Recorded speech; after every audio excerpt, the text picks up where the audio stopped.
I'm going to be talking to Blake Shaffer, who is an assistant professor of economics at the University of Calgary.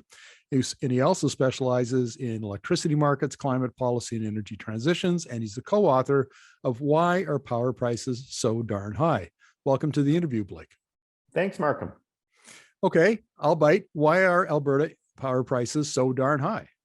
Yeah, so that was the crux of what we're trying to get at. People opening their bills and really confused and upset, and a lot of finger pointing going around as to what the reason for that is. So the one pager we put out is actually part of a larger research paper that we'll be publishing shortly.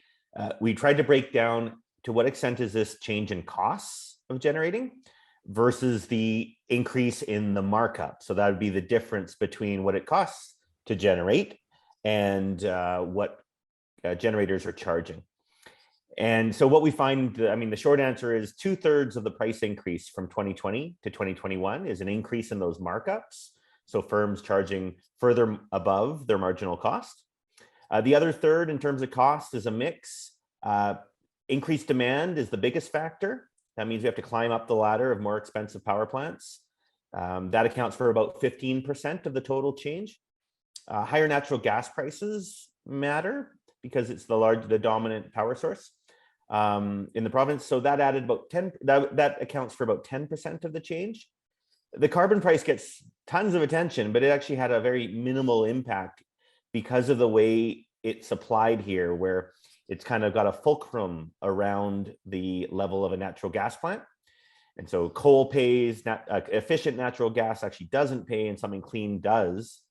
So it has a very small effect, about 1/4 of a penny, or about 4% of the total change is attributable to that. But really the story is the bulk of the change in power prices between 2020 and 2021, which has continued into this year, is markups. And I gather that this is the increase in that price is the increase in the wholesale price. And that has to do with the unique way that the Alberta power market is structured. It's no other province in Canada has one like it. So maybe you could explain that. Sure. Yeah, no, you're right. I always have to explain this a bit differently for folks in other provinces.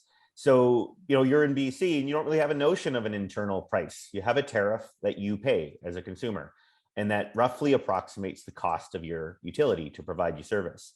And that cost is all of their cost. So it's their running costs and their fixed costs of building those power plants. Here in Alberta, we have separate components. So the transmission and distribution run more like what you have in BC. They're regulated, and we face a tariff no matter what, and it's based roughly on those costs. The generation sector, though, is competitive. So if you're a generator here, you don't get a rate that guarantees you're going to recover all of your fixed costs. You're at the whim of the market. And sometimes the prices are going to be low. So for the past 5 years, they've actually been quite low here in Alberta. So firms have been barely making anything more than their marginal cost, not making much of a dent into paying off their fixed costs, probably unprofitable.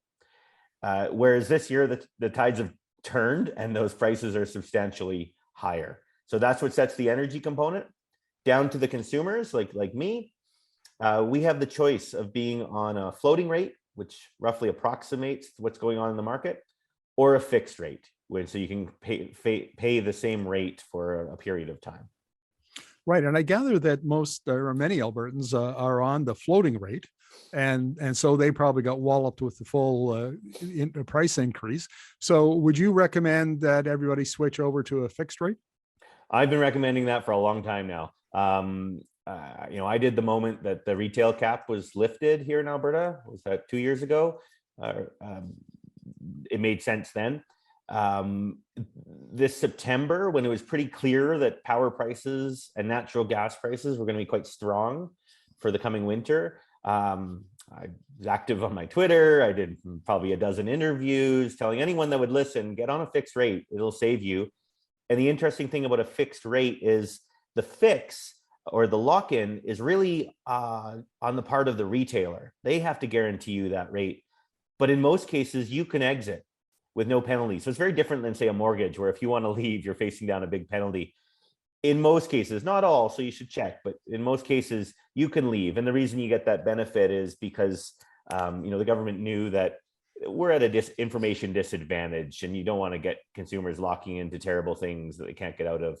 So you can get out. So get onto a fixed rate right now. Even if you've missed last winter, the fixed rates are a little higher right now, but they're still better than the floating alternative. Now, I understand that there's going to be new generating capacity coming on stream in the next little while. I would assume mostly wind and solar plants. What will that do to this scenario? Yeah, so wind and solar, the bulk of the development coming in, that'll depress average prices. It'll certainly depress prices when they're blowing, when the wind's blowing, when the sun's shining. But it won't help this issue about market power in the hours when they're not there. And so what we'd expect to see is perhaps even a boost in market power during those hours when they're not there. And so it'll have a mixed effect. It'll lower prices in some hours. It'll expose prices to potential more market power in others. So some of the other things coming on, like batteries, and there are some thermal plants coming online in the next year, those will help more to deal with the issue of market power. So at the end of, where are Alberta power prices relative to other provinces? I know BC and Quebec, Manitoba all have really low cost because of their hydro. Where does Alberta fit in there? Yeah, so it's hard to beat the provinces with the legacy hydro. Most of that, the debt's been paid down long ago, or it's well amortized, or there's deferral accounts. So it really is hard to compete with the hydro provinces in terms of costs. I actually put out a study last year with CD Howe where we did do a comparative analysis of system costs as well as retail costs. To put it in perspective, I guess you as a consumer in BC, you're paying 9 cents for a first block of energy and probably about 14 cents for your second block of energy there, or, with the tiered system. Here in Alberta, the delivery fees, roughly about 8 cents per kilowatt hour, the transmission and distribution. And that's taking into account some per day charges, if I divide that through by an average consumer. So call it 8 cents for delivery. Where it fluctuates is the energy charge. So I'm paying 5.5 cents because I'm on a great fixed rate that lasted. So for me, I'm paying 13.5 cents. It's actually cheaper than the marginal rate in BC, which surprises most folks. But our energy rate hit 16 cents this past winter. So 16 plus 8, that's a 24-cent charge for a lot of consumers here in Alberta. And I guess I should point out that 8 cents is here in Calgary. If you go to rural Alberta, the delivery charges are much higher, almost.